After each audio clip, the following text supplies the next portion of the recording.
Imagine this. A train is moving north at 10 meter per second. It's 150-meter long. Now a little parrot is flying south, right next to the track, at 5 meter per second. How much time will the parrot take to completely cross the train? The key is to think in terms of relative speed. Since the parrot and the train are moving towards each other, their speeds adds up.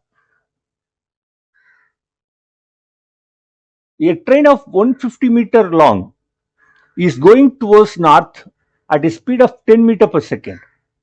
A parrot flies at a speed of 5 meter per second towards south direction, parallel to the railway track. The time taken by the parrot to cross the train is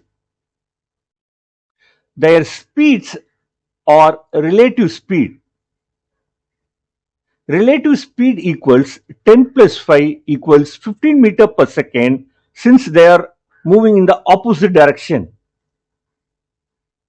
Time equals distance divided by relative speed.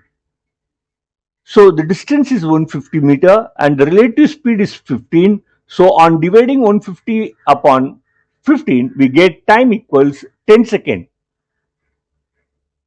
So the parrot takes just 10 seconds to fly past the whole train. That's some fast flying. So the option D is correct.